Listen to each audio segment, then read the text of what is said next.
So yeah, I just ended the one video, but it was kind of really an idea of what I want these videos to look like, um, and what I wanted to touch base on.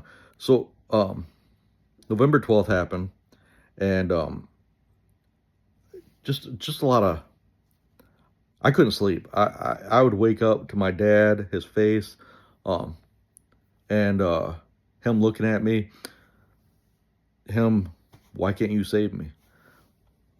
Why'd you just let me die? Like it was really it was really tough. It was really tough. And I knew that that was not my dad would never, me and my brother never did anything wrong in my dad's eyes. And uh my dad my dad lifted us up. Um he built us up. My mom too, but this is about my what happened to me, what I fought through. And I would just wake up like I had a nightmare, like it was like I was being murdered or something. And uh, I mean, it was like just heart pounding, and I did everything I could for my dad. I poured everything out of me, and I'm gonna be as real as. That's why I decided I wasn't gonna share this on my Facebook. I'm not. If you found this, it's because you were meant to see it, or whatever. Uh, I'm gonna be as real as possible. I'm not afraid to cry. I'm not afraid to be vulnerable. I'm not. Uh, I want to be. If someone can, I just want to help whoever, because I kept searching. I kept searching. I would look up things like. I know that when you die, sometimes your eyes stay open. Um, I was just trying to figure out why I kept having these nightmares, and did I do enough? Um, did I do the CPR wrong? Did I like just really? It was really it was a lot of weight to hold. I didn't expect this. Um, uh, it really, um, it really messed me up. And so I got through the funeral, the service, and all that, and 8 days later, I get this whole tattoo, just all of it.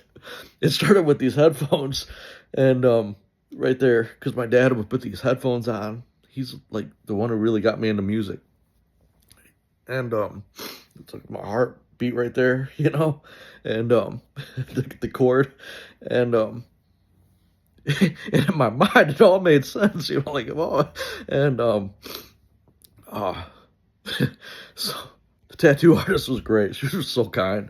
Um, she did that, and it turned into this whole sleeve. And a month later, it was my whole arm just done.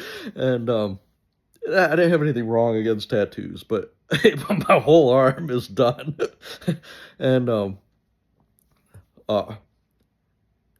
and I was talking to a friend at work today. If you watched the last video, you that's what I'm referencing. And so he was asking me about the tattoos, and he said, man, that must have hurt. And even the tattoo artist, she's like, are you sure you're okay? And just because she did so much work so quickly, and no, somehow it actually feels good. And I can't. I have other tattoos, but and, and sometimes they do start hurting, but um nothing hurt, nothing. It was like it was therapeutic. I can't explain it. I will probably never experience. I hope I never experience another tattoo like that, a situation like that again. I really hope I don't. Whew, I really hope I don't have to. Um, But a month later, my whole arm's done. Uh, and some of the I some of the stuff I got this. My dad liked these big rings. But my dad, he was a stocky guy, and here's my wedding band, right? So I get this wedding ring because somehow I saw it at the store. I can laugh at all this stuff now. I saw it at the store. This is shortly after, and I'm like, this ring's here to somehow bring me closer to my dad. My dad would have loved this, and so I get this ring, and it was super gaudy because I'm not very big, you know. Well, I'm big, but um, so my hands they're tiny. I mean, look at that ring; it's small, and this ring went like the whole like up to my knuckle. It was so big. It was like, and my wife and daughter like, what, what's on your hand? They said, oh, don't you like it? Because I really thought, oh my dad, he'd be so proud. He'd be so happy that I got this ring. And it all made sense up here, but I don't know. I don't know. Um, my dad loved motorcycles, and um, I had almost went and bought. I don't even like riding motorcycles. I don't like my hands hurt. I don't like it. I dress like this all the time. Me on a Harley Davidson is not, it's just not good. It's not a good look for me. It doesn't work. But for whatever reason, I thought, if I go get this motorcycle, I'm going to be able to be with my dad. I don't know why that made sense, but it did at the time. And so I started looking at these bikes. I'm like, oh, my dad, he wanted an electric glide. I'm like, but I really wanted a street glide before, so maybe, but if I got the electric glide, that would be what my dad wanted. And that makes sense. So I started looking at electric glides. Again, I can laugh at it now, but this is serious. Like, I almost bought a motorcycle. And my wife says to me, if you had bought that motorcycle, I would have had you go back. I would have went to the store and said, look, you just sold to a mentally unwell person. And I was offended at the time. I thought, what? I'm okay. I'm fine. I need this motorcycle. I don't know what, like, I was not rationally thinking. I was just trying to get the the nightmares to stop. It was a mess. And those are just some of the things I did.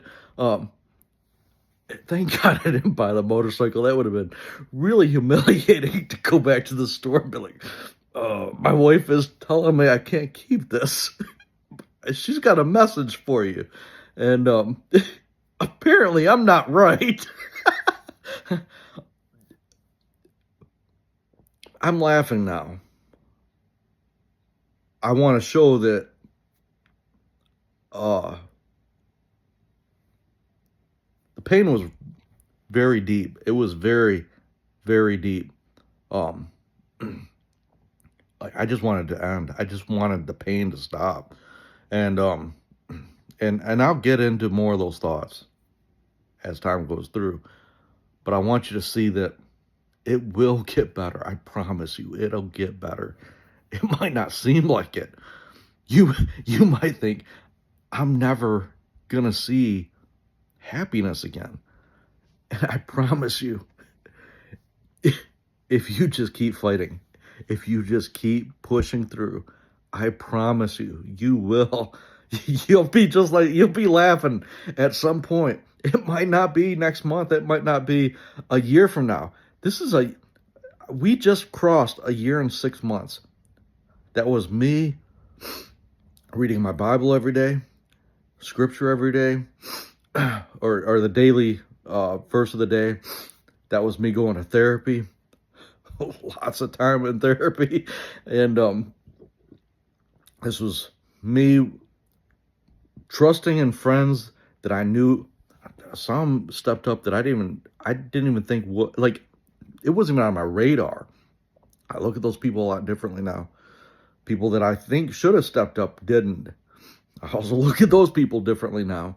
Um, but there's some people that are core to the core friends, and they really helped me through.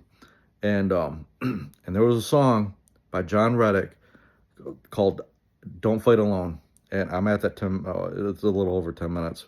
John Reddick, "Don't Fight Alone," and I told my friend today at work that song saved my life. Like that song, I was not, and I knew, I listened to that song so much. Spotify was like, "This is how much you listen to that song." It was a lot. Like it was a lot, and um,